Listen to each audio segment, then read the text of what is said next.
السلام علیکم ورحمۃ اللہ وبرکاتہ۔ بسم اللہ الرحمن الرحیم۔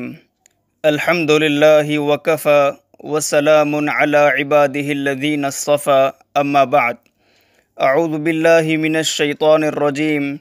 بسم اللہ الرحمن الرحیم۔ شہر رمضان الذی انزل فیہ القرآن ھدی للناس وبینات من الھدی والفرقان۔ سبحان ربک رب العزت عما یصفون وسلام علی المرسلین والحمد للہ رب العالمین۔ اللہم صل علی سیدنا محمد وعلی آل سیدنا محمد وبارک وسلم۔ اللہم صل علی سیدنا محمد وعلی آل سیدنا محمد وبارک وسلم۔ اللہم صل علی سیدنا محمد وعلی آل سیدنا محمد وبارک وسلم۔ ایک ہے تعلق مع اللہ، یعنی اللہ رب العزت کے ساتھ تعلق، اور ایک ہے تعلق مع الخلق، یعنی مخلوق کے ساتھ تعلق۔ جب یہ دو طرح کا تعلق استوار، مضبوط اور صحیح بنیادوں پر قائم ہوتا ہے تو انسان کامل مسلمان بنتا ہے۔ رمضان المبارک دراصل تعلق مع اللہ کو مضبوط اور تعلق مع الخلق کو درست اور صحیح کرنے کا مہینہ ہے۔ سب سے پہلے ماہ رمضان میں روزوں کے ذریعے بندے کا اللہ رب العزت سے تعلق مضبوط کیا جاتا ہے۔ روزہ انسان کے دل و دماغ کو طہارت اور پاکیزگی بخشتا ہے، بھوکے پیاسے لوگوں کا درد پیدا کرتا ہے، اور روزہ ایک ایسی عبادت ہے جس میں ریاکاری اور دکھلاوے کا امکان نہیں ہو سکتا، اور اعمال میں اخلاص ہی سے بندہ اللہ رب العزت سے قریب ہو جاتا ہے۔ ماہ رمضان میں تعلق مع اللہ میں مضبوطی پیدا کرنے کا دوسرا اہم ذریعہ تراویح ہے، اس لیے تراویح کی ادائیگی کا خاص خیال رکھیں۔ مگر افسوس، تراویح کو بوجھ سمجھا جاتا ہے، اور تراویح میں قرآن سنانے کے لیے بھی ایسے حافظ صاحب کا انتخاب کیا جاتا ہے، چوائس کی جاتی ہے جو تیز سے تیز ترین پڑھ کر اس بوجھ کو سر سے اتار دے، خواہ اس کے پڑھنے میں پہلا اور آخری لفظ ہی سمجھ میں آتا ہو، اور اس میں بھی ایک ایک منٹ کا حساب کیا جاتا ہے، اور اگر 2-5 منٹ زیادہ ہو جائیں تو حافظ قرآن پر جملے کسے جاتے ہیں۔ گویا جو شخص تجوید الحروف اور معرفت الوقوف کا لحاظ اور رعایت کر کے قرآن کریم کی تلاوت کر رہا ہے وہ بہت بڑا گناہ کر رہا ہے۔ کیا کتاب اللہ کو پڑھنے اور سننے کا یہی انداز ہونا چاہیے؟ کیا اس کی عظمت و آداب کا یہی تقاضا ہے؟ ہائے قرآن کی مظلومیت! اس لیے بہت ہی خشوع و خضوع یعنی دل و دماغ کی حاضری کے ساتھ تراویح ادا کی جائے، بوجھ نہ سمجھا جائے کہ یہ تعلق مع اللہ کو مضبوط کرنے کا بہت ہی اہم ذریعہ ہے، سبب ہے۔ حاضرین مجلس، تیسری چیز جس کے ذریعے رمضان میں تعلق مع اللہ میں مضبوطی پیدا کی جاتی ہے وہ قرآن مجید ہے۔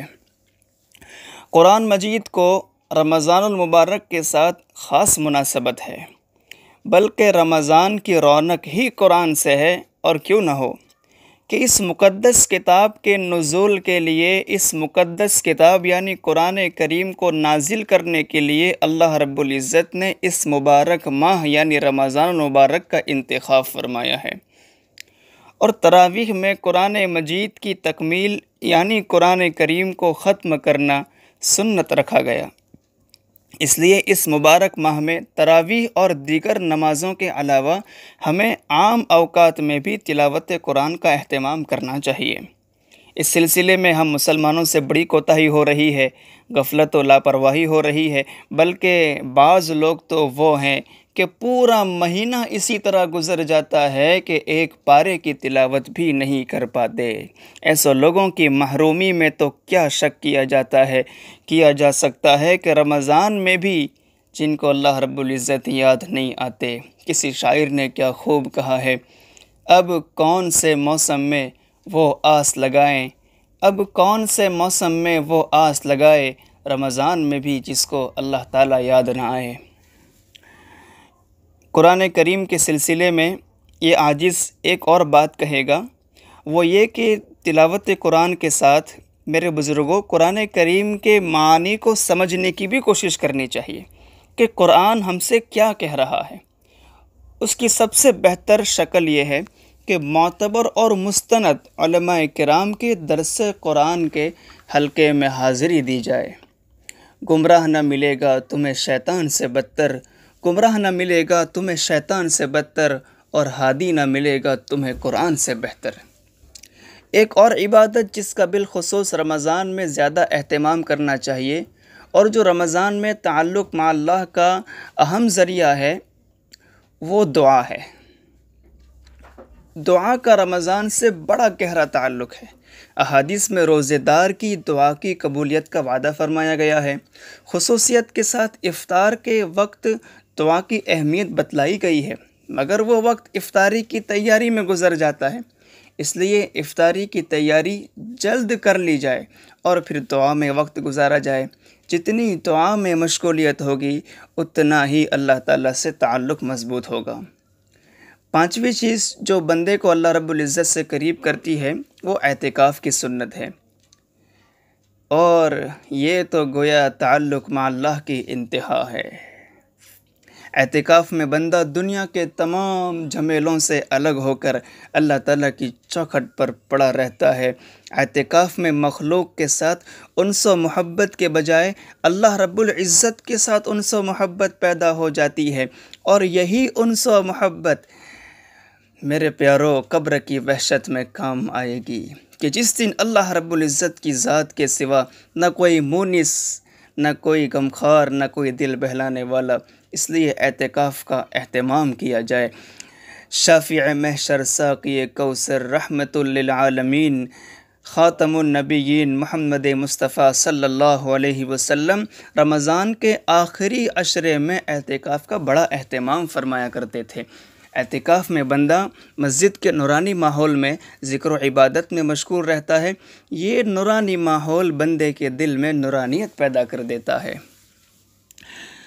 دوسرا پہلو تعلق مع الخلق کا ہے۔ محبوب صلی اللہ علیہ وسلم نے اس ماہ کو غمخواری کا مہینہ قرار دیا ہے۔ روزے میں دوسروں سے ہمدردی اور غمخواری کا پہلو نمایاں ہے۔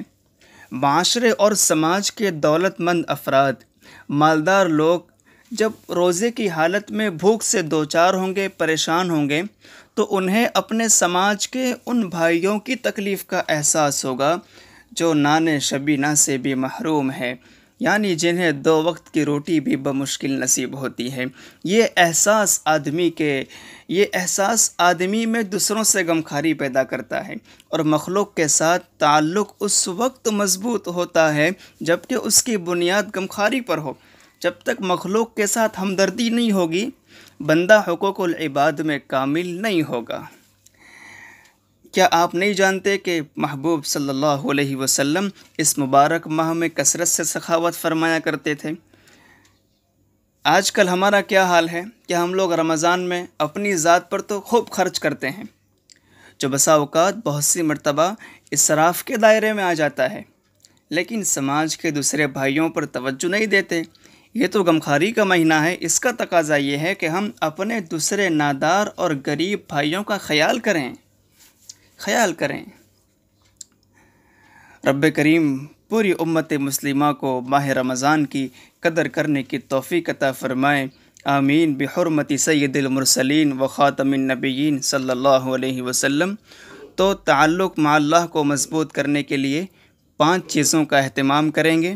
نمبر 1 روزہ، نمبر 2 تراویح، نمبر 3 تلاوت قرآن، نمبر 4 دعا، اور نمبر 5 اعتکاف۔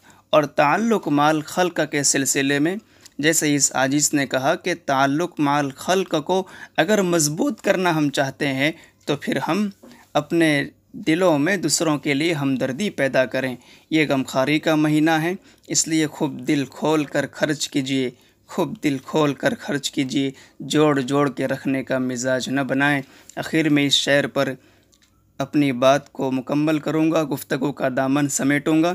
زندگی ایسے جیو جیسے ہو ماہ رمضان، زندگی ایسے جیو جیسے ہو ماہ رمضان، تو موت ایسے آئے گی جیسے ہو عید کا چاند۔ وآخر دعوانا ان الحمد للہ رب العالمین۔